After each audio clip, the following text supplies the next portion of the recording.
Ayo keluar. Cepat.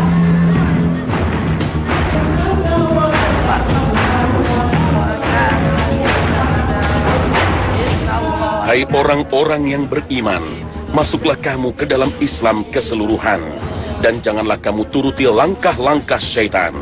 Sesungguhnya, syaitan itu musuh yang nyata bagimu. Al-Quran, Surah Al-Baqarah, ayat 208. Waktu itu saya pernah baca di Al-Quran, Allah menerangkan bahwa setan ini musuh yang nyata. Dari sejak kita kecil hingga kita wafat, itu kita dimusuhi oleh setan. Nah, saya berpikir, setan memusuhi kita, dan kita tahu bahwa setan itu musuh kita. Apa kita mau diam saja? Saya pikir enggak. Hati saya bilang enggak. Saya harus balik menyerang dia.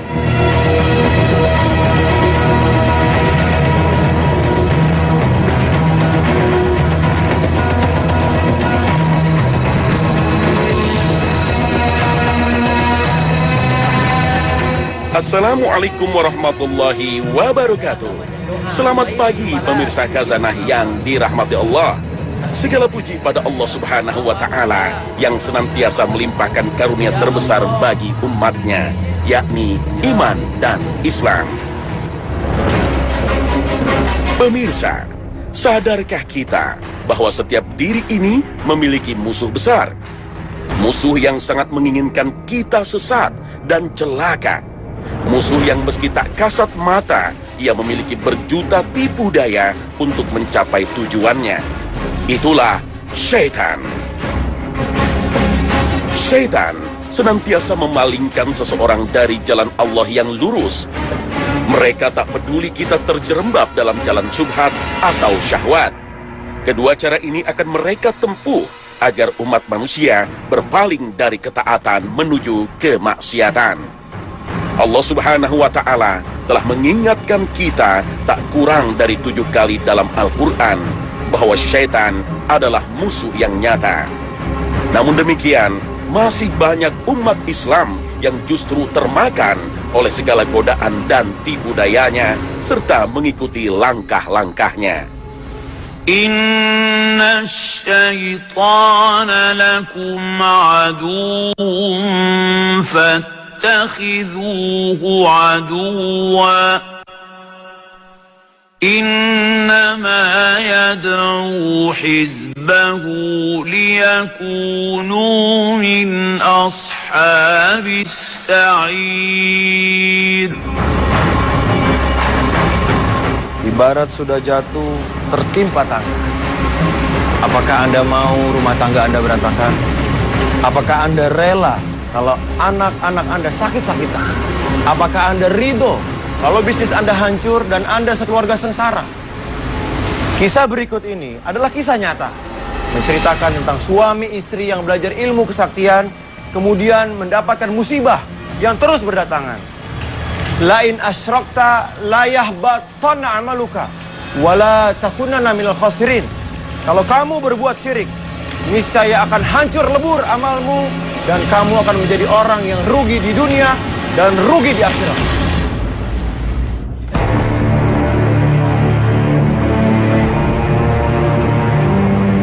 Kisah berikut adalah tentang ikhtiar sepasang suami istri untuk bertaubat dari kesyirikan yang pernah mereka lakukan di masa lalu.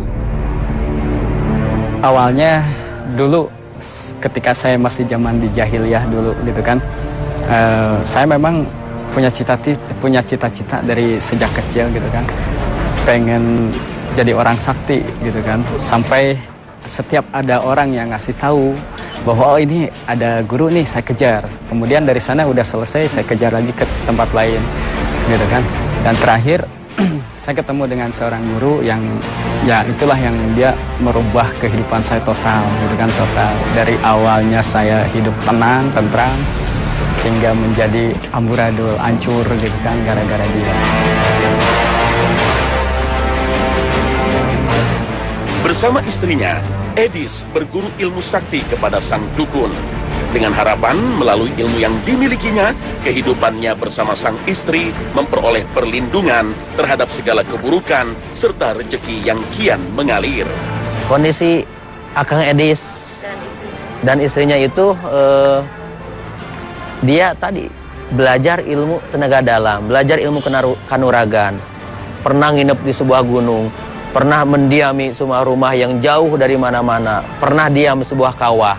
Nah, itu untuk mendapatkan sesuatu, usaha supaya lancar, dia supaya dijaga, sehingga bukan usaha yang didapat tapi kebangkrutan yang didapat.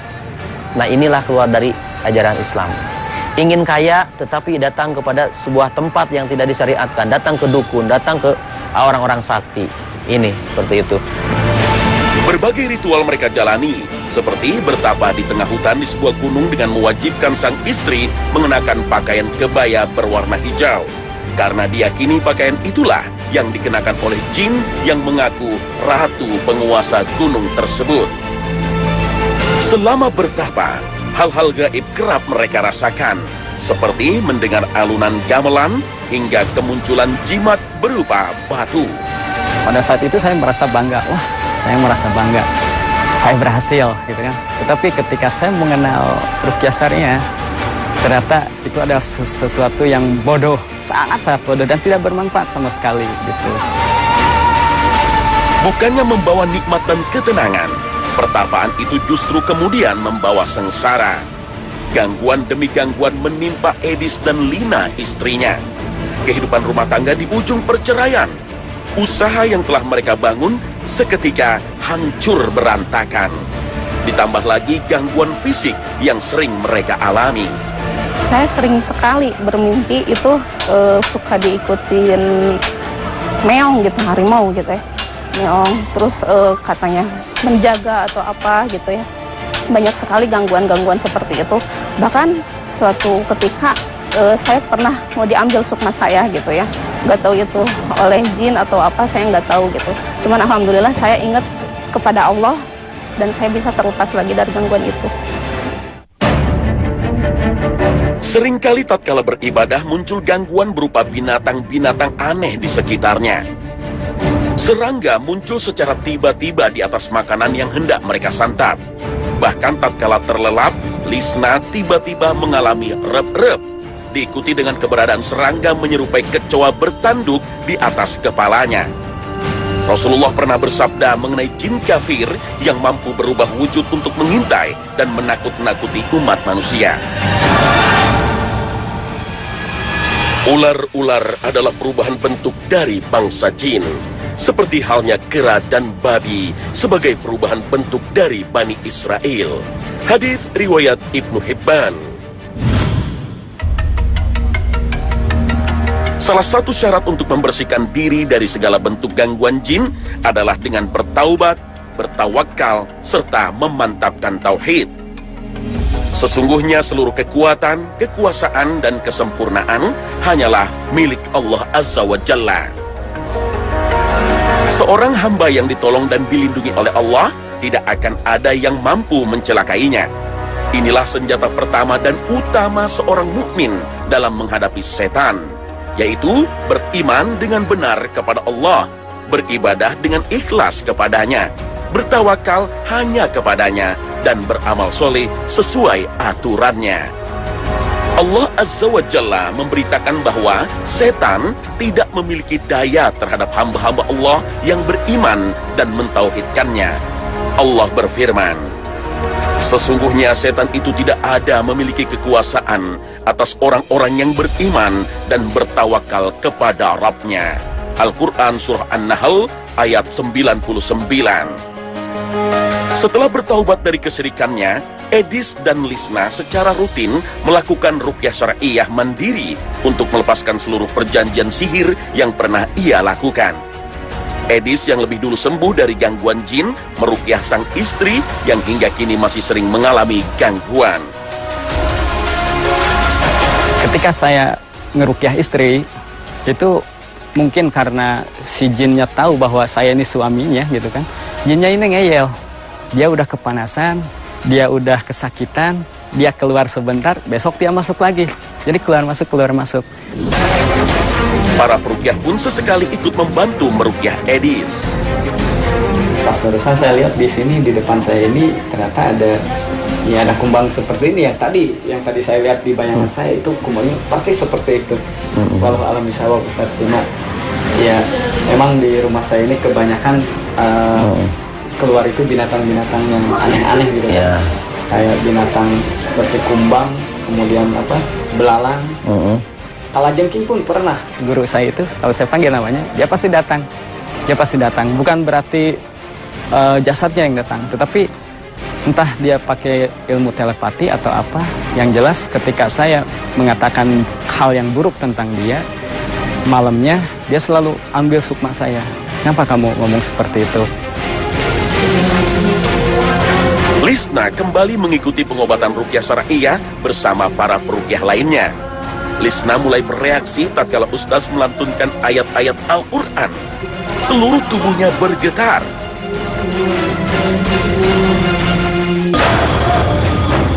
Dalam meruqyah diutamakan mendahulukan metode kelembutan, yakni dengan mendakwahi jin, menunjukkan jalan yang diridhoi Allah.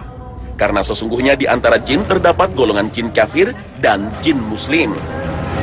Dan sebagai sesama makhluk Allah, hendaknya kita bersikap lembut demi mendapat rahmat dan ridho Allah Subhanahu wa ta'ala. Kemudian dilanjutkan dengan teknik jari tauhid, yakni mengarahkan jari telunjuk sambil membaca ayat dan metode tepukan ringan agar jin-jin keluar dari persembunyiannya di aliran darah manusia. Gangguan yang dialami Lisna sulit diobati lantaran adanya faktor trauma masa lalu yang dimilikinya. Waktu itu ada kasus Sumanto. Jadi takut aja lihat daging itu seperti ngelihat manusia yang disembelih gitu. Gila, takut aja. Daging apapun sama. Daging apapun. Iya, sampai makan juga nggak mau gitu. Ngelihat juga sampai kalau misalkan lewat ke pasar ngelihat aja langsung gemetaran. Nggak bisa nggak kuat aja gitu. Peruqyah kemudian memegang kepala Lisna karena disinilah pusat bersemayamnya bangsa jin. Gerakan Lisna seperti seekor serangga yang dibalikkan tubuhnya, menggelepar seraya kedua tangan dan kakinya mencakar-cakar. Meski sudah tersiksa di dalam tubuh Lisna, jin-jin kafir ini tetap tidak mau keluar. Sehingga dengan izin Allah, melalui bacaan ayat Al-Quran, peruqyah menebas ikatan-ikatan di kaki Lisna. Jin ini begitu setia pada dukunnya, bahkan ia mengancam akan melapor pada sang dukun. Ya, karena si orang dukunnya itu, dia mengirimkan sebuah makhluk atau hewan yang mana untuk memantau kegiatan dia sehari-hari. Mau di ruqyah, mau berzikir, mau kemana, pasti dipantau terus lewat hewan-hewan itu. Maka setiap dia di ruqyah ada yang aneh. Setiap di ruqyah pasti keluar makhluk-makhluk yang aneh, hewan-hewan yang aneh. Ada kalajengking, kelabang, dan lain sebagainya. Yang jelas itu sangat menyeramkan buat keluarganya. Sok, laporan siap. Laporan siap. Laporan siap. Ruqyah diakhiri dengan meminumkan madu dan air ruqyah. Namun kesembuhan bukan datang dari madu maupun air, melainkan hanya dari Allah Azza wa Jalla. Sedangkan air dan madu hanyalah sebagai perantaranya saja.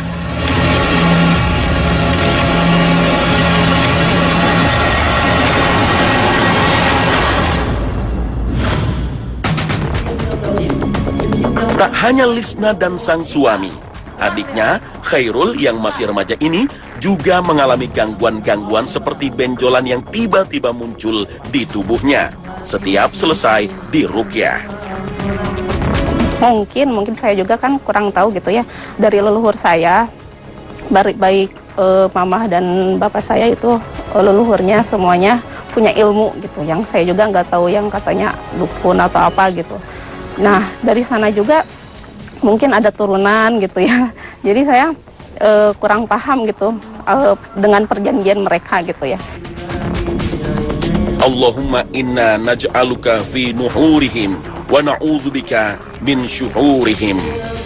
Doa ini semestinya membawa ketenangan dan rasa aman bagi orang yang mendengarkannya.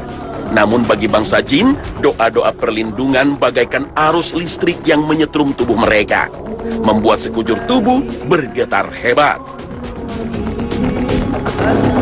Amalan-amalan yang pernah dilakukannya dulu tanpa disadarinya mengundang setan untuk masuk ke dalam tubuhnya. Ada sih saudara yang ngasih wirid gitu biar dikasih bela diri, ada pelindung gitu di dalam tubuh ini. Ya dikasih wiridnya sehabis sholat 7 hari, gak boleh kelewat. Setiap habis sholat harus wirid, dikasih wirid. Gak tahu wiridnya udah lupa lagi, udah lama soalnya. Karena amalan yang dilakukannya mengharuskan wirid setelah sholat, belum tentu sesuai dengan perintah Allah dan Rasulullah. Sesungguhnya, berlebih-lebihan dalam beribadah justru dapat membuka pintu masuk bagi setan. Seperti firman Allah, katakanlah hai ahli kitab, janganlah kamu berlebih-lebihan, melampaui batas dengan cara tidak benar dalam agamamu. Dan janganlah kamu mengikuti hawa nafsu orang-orang yang telah sesat dahulunya sebelum kedatangan Muhammad. Dan mereka telah menyesatkan kebanyakan manusia, dan mereka tersesat dari jalan yang lurus. Al-Quran Surah Al-Ma'idah ayat 77. Bukan kesaktian, yang didapat hanyalah kedua tangannya yang bergerak-gerak atas kehendak jin. Kalau normalnya, kalau biasa kan, kalau tangan sekan gini, diam. Kalau saya kalau gini, kok ada yang gerakin sendiri, gak tahu lingkaran atau apa aja. Teknik spot dilakukan untuk mendeteksi titik-titik persembunyian jin di dalam tubuh manusia. Jin menyukai tempat-tempat tersembunyi seperti ketiak, selangkangan, atau di ulu hati. Saya bertanya kepada kamu dari mana? Kenapa kamu tinggal di dalam tubuh hamba ini? Jawab. Kenapa kamu tinggal di dalam tubuh hamba ini? Dan kamu menjadi dia? Pasti ada yang Pertamanya sih, waktu diajakku sama Edis tuh, saya takut kesurupan, tapi dipikir-pikir lagi, ini buat kesehatan aku sama berserah diri kepada Allah. Jadi dipaksain pas sudah itu, oh gini rasanya kesurupan, kan belum pernah kesurupan tadinya.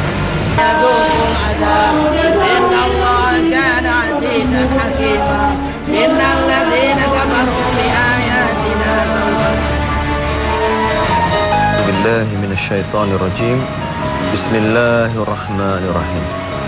Innal ladzina kafaru bi ayatina sawfa nuslihim nara kullama nadijat juluduhum baddalnahum juludan ghairaha liyadhuqul azab.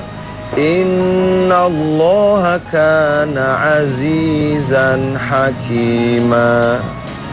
Sesungguhnya orang-orang yang kafir terhadap ayat-ayat kami Allah, kelak akan kami masukkan ke dalam neraka. Setiap kulit mereka hangus, maka kami ganti dengan kulit yang lain. Demikian ini supaya mereka, orang-orang kafir, merasakan azab Allah. Sesungguhnya Allah Maha Perkasa dan Allah Maha Bijaksana. Ayat surat An-Nisa ayat 56 ini termasuk ayat-ayat yang sering dibaca oleh para peruqyah. Biasanya jin-jin yang merasuki tubuh korban atau pasien ini itu sangat mudah sekali terpengaruh. Biasanya merasakan tersiksa, terbakar dengan izin Allah. Ini ayat yang sangat sering dibaca oleh para peruqyah. Namun kami menghimbau kepada seluruh peruqyah untuk berwelas asih. Dakwahi dulu jinnya, dakwahi, doakan agar Allah memberi hidayah dan agar mereka menerima hidayah. Namun kalau jin-jin ini terus berbuat zolim, kita serahkan kepada Allah. Terapi ruqyah adalah doa. Ruqyah syar'iyah adalah terapi dengan menggunakan doa-doa yang berasal dari Al-Quran dan tidak terdapat di dalamnya sedikit pun kesyirikan, dengan tujuan semata-mata meminta kesembuhan dan perlindungan kepada Allah Subhanahu wa Ta'ala, bukan kepada peruqyah maupun ayat-ayat yang dibacanya. Allah berfirman, dan jika kamu ditimpa sesuatu godaan syaitan, maka berlindunglah kepada Allah. Sesungguhnya Allah Maha mendengar lagi Maha mengetahui. Al-Quran Surah Al-A'raf ayat 200.